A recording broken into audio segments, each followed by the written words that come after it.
Hello, in this video we're going to talk about testing a claim about a mean. We're only going to do it for sigma not being known. This is the only practical situation that you really run into out there in the real world, so that's the only one that we're going to discuss. The notation, n is our sample size, x bar is our sample mean, and mu sub x bar is our population mean.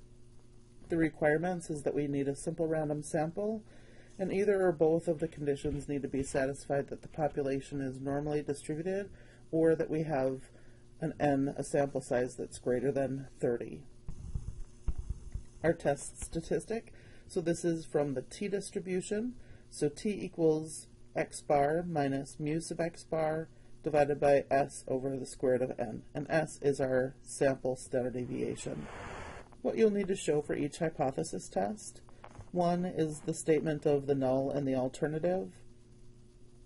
And again, I always use h sub a instead of h sub 1, but you can use whichever one you prefer.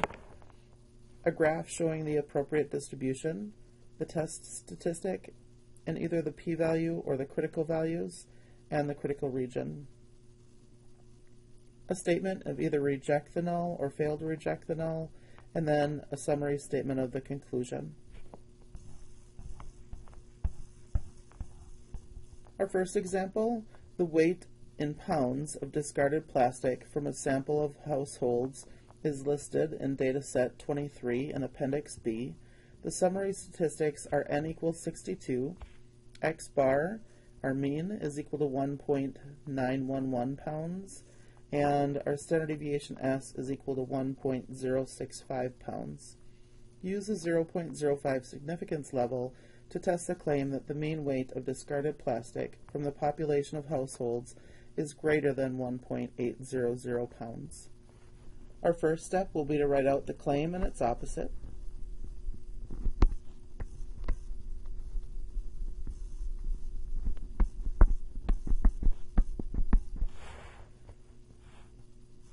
So our claim is that the mean weight of discarded plastic is greater than 1.800 pounds. That makes our opposite, mu is less than or equal to 1.800 pounds. The null hypothesis is always going to be mu equals, so mu equals 1.800 pounds. And then the alternative is either the claim or the opposite, whichever one does not have an equal sign in it. So this time it's our claim. Mu is greater than 1.800 pounds. And I always, again, make a note to myself about where my claim is. If the claim is in the null, your conclusion is going to be you either have sufficient evidence to support or that you do not have sufficient evidence to support. If your claim is up in the null, then your conclusion statement is either going to be there's sufficient evidence to reject the null or there was not sufficient evidence to reject the null. So you're going to make the statement based on where your claim is in your hypothesis. I also like to make a little note about what my significance level is. So the significance level, or alpha, for this test is 0.05, and also my degrees of freedom. You need degrees of freedom whenever you're using the t-distribution, and it's always n minus 1. So our n is 62, that makes my degrees of freedom 61. Now let's calculate the test statistic. So t is equal to x bar minus mu sub x bar divided by the standard deviation s over the square root of n.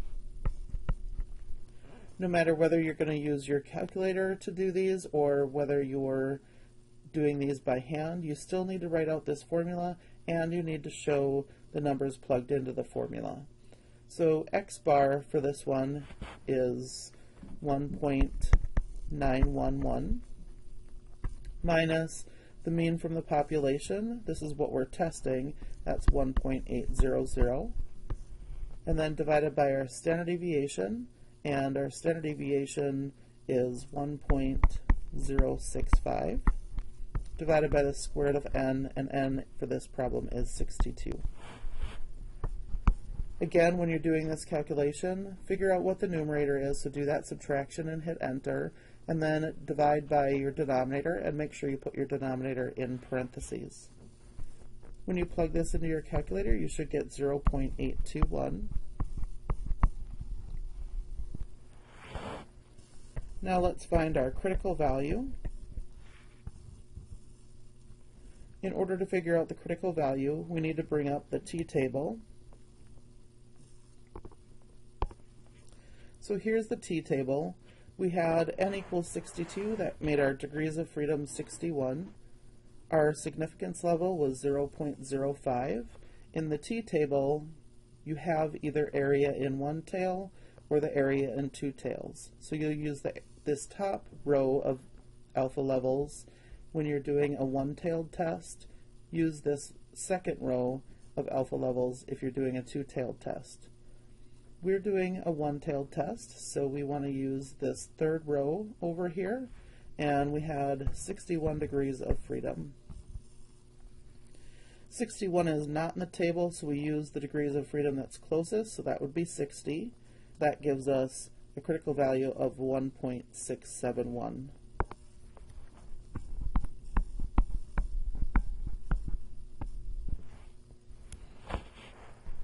For those of you that will be using your calculators, the calculator gives you the p-value, and you can do your hypothesis test based on that.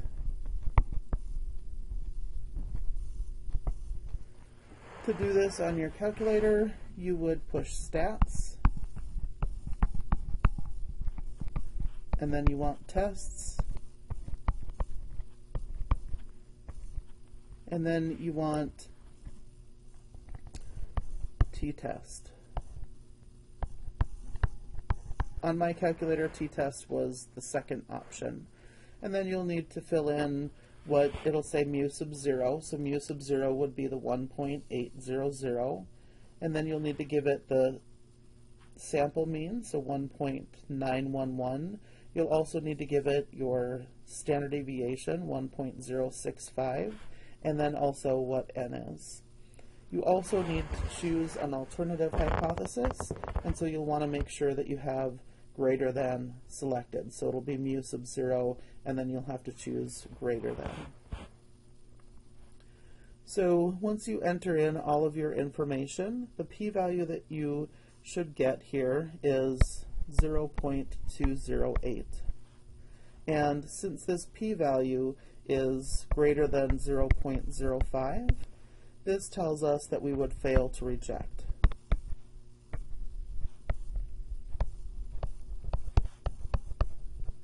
So big p-values, you fail to reject the null. Small p-values, you reject your null. Also make a graph. So put the critical value on there.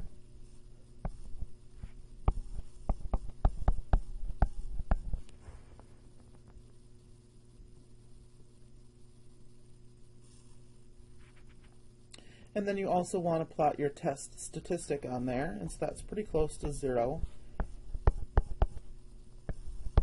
0.821.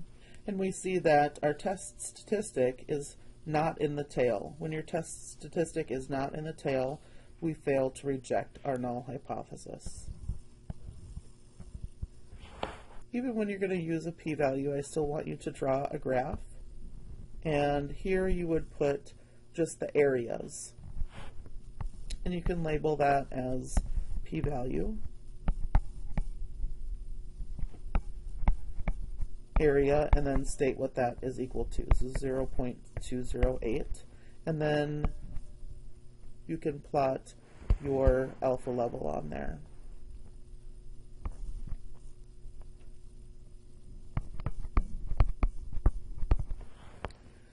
Since the area for the alpha level is smaller than the area for the p-value, then again we would still fail to reject the null hypothesis. The last part is to make our conclusion statement, and we're failing to reject the null, and our claim is in the alternative. So if we're not rejecting the null, that means that we are rejecting the claim or the alternative hypothesis. So this means that there is not sufficient evidence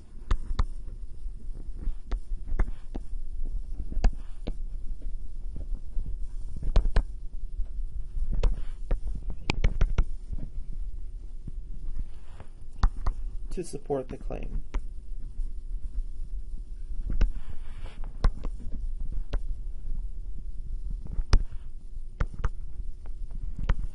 That the mean weight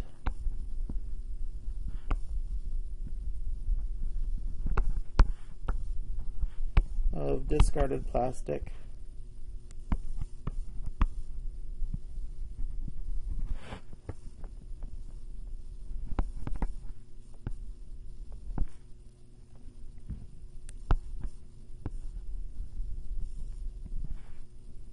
from the population of households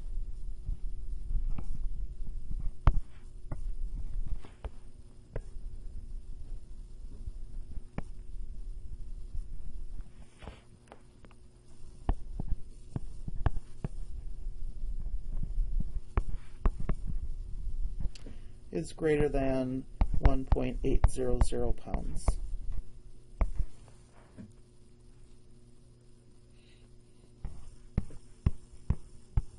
In our next example, dataset 3 of Appendix B includes a sample of 106 body temperatures with a mean of 98.20 degrees Fahrenheit and a standard deviation of 0.62 degrees Fahrenheit.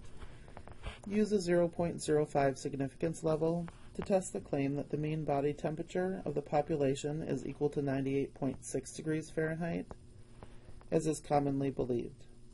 Is there sufficient evidence to conclude that the common belief is wrong? Write out your claim and the opposite.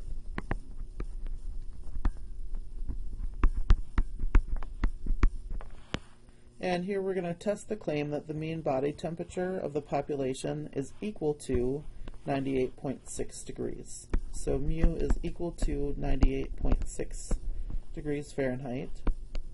In the opposite, that's going to be mu is not equal to 98.6.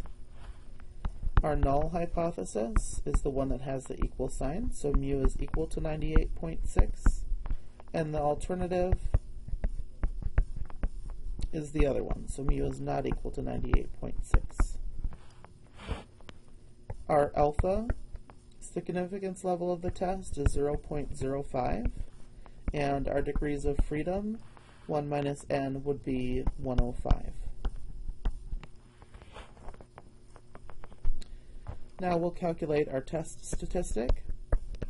T is equal to x bar minus mu sub x bar divided by the standard deviation s over the square root of n. X bar is, for this problem, 98.20, and then minus our mean, mu sub x bar, that's 98.6, and then divided by our standard deviation, 0.62 over our square root of n, and our n is 106.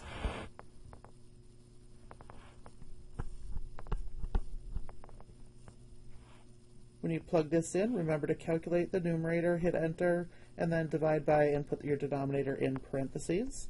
When you plug this into your calculator, you should get negative 6.642.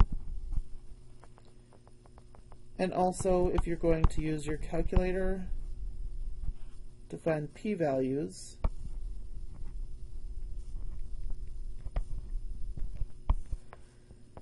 the p-value that your calculator will give you is 1.40 and a bunch of other decimal points, but this is all we need. And then at the end it'll be at e negative 9. So what that means is move the decimal point 9 places to the left. That would be 0 point and then 8 zeros,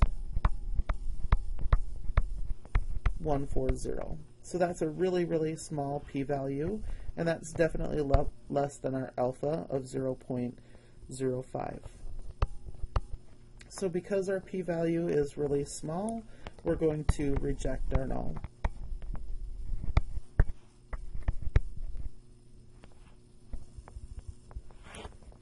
Now for those that don't have a graphing calculator, you'll need to find your critical value. This is a two-tailed test, so we'll have to do both the positive and the negative. So let's bring up our t-table. Our alpha level is 0.05. We have a two-tailed test, so we want to use this second row of alpha levels, and so we're going to use this third column over of numbers. Our degrees of freedom is 105. We don't have 105 in our table, so we use the number closest to it, which would be 100, and that makes our critical value 1.984. Because this is a two-tailed test, we need both the positive and the negative, so plus or minus 1.984. And then we'll do our graph, plotting our critical values. So here is the critical value, negative 1.984. And here is our positive critical value, positive 1.984. And then put your test statistic on there. The test statistic was negative 6.642.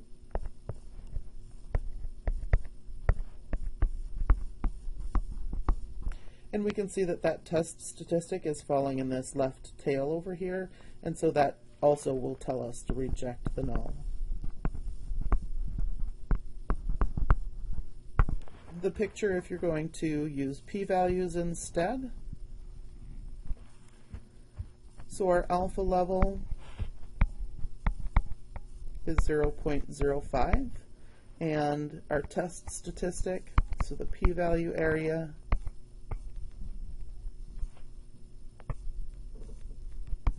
was equal to basically 0.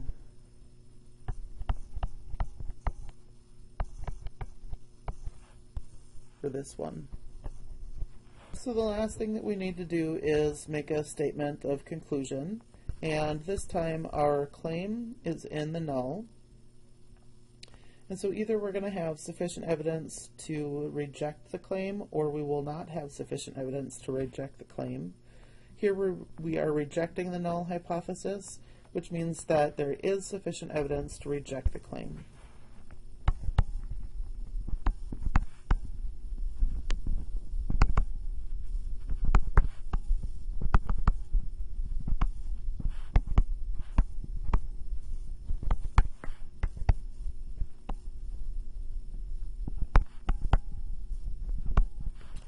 That the mean body temperature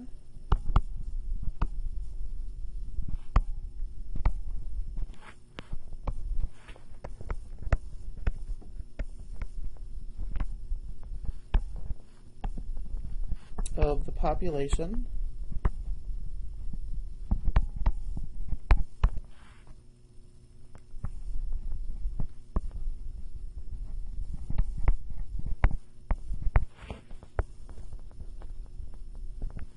is equal to 98.6 degrees Fahrenheit.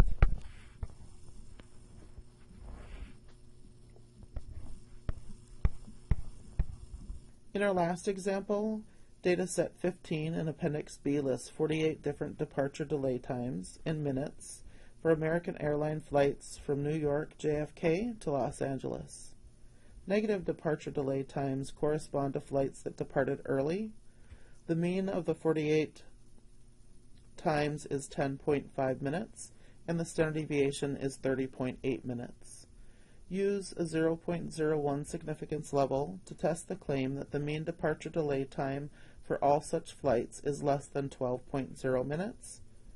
Is a flight operations manager justified in reporting that the mean departure time is less than 12.0 minutes? So write out your claim, and then the opposite.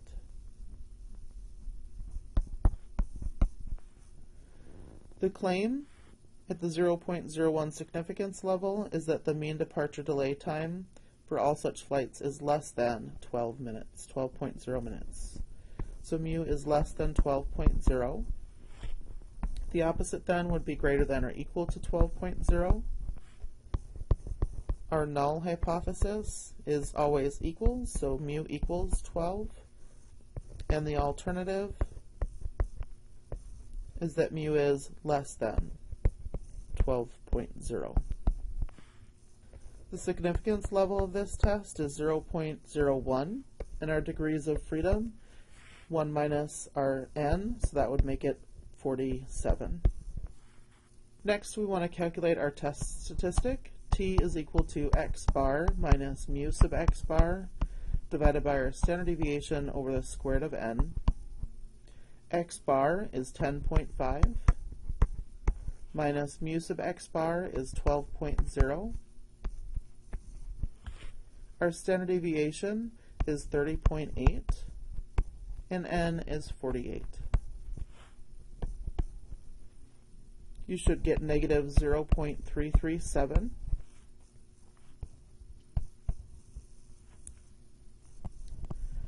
If you want to use your calculator to get your p-value, you would get 0.369.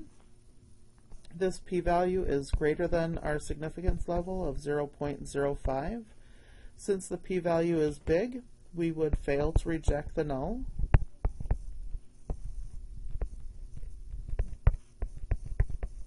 Next, for those without a graphing calculator, you would want to find the critical value off of your table.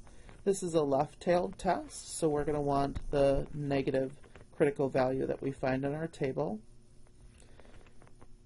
Our alpha level is 0.01. So the area in one tail, we want 0.01, so that's the second column here in our table.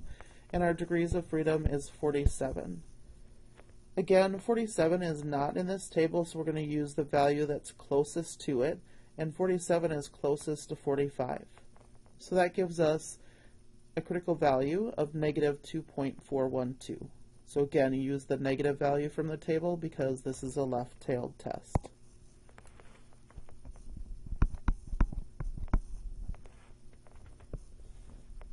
Make up a graph, so our critical value is negative 2.41, and our test statistic, t, is negative 0.337. So we can see that our test statistic is not in the tail, which will give me the same conclusion that I would fail to reject our null hypothesis h sub 0. So if you're going to use your calculator to find a p-value and instead of a critical value, still want you to create a graph. So put your p-value area here.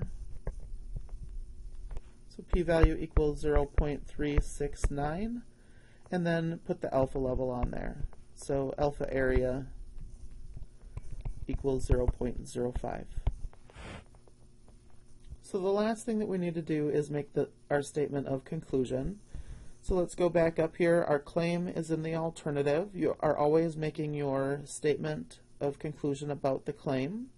We're failing to reject the null hypothesis, which basically means we're rejecting our claim. We never say it that way. We always say reject or fail to reject about the null, but just to get your head around what's going on, if you're failing to reject the null, that means that we're basically rejecting the alternative. And so there's not sufficient evidence to support our claim. There is not sufficient evidence.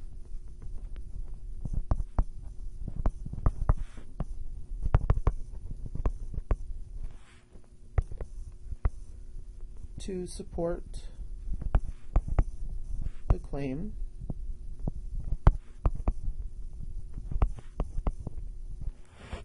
that the mean departure delay time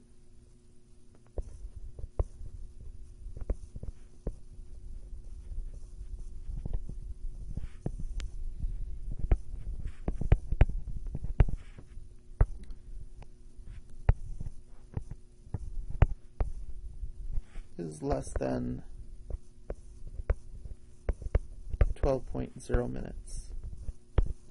So that is all for this video. Let me know if you have any questions, and I hope you're having a great day.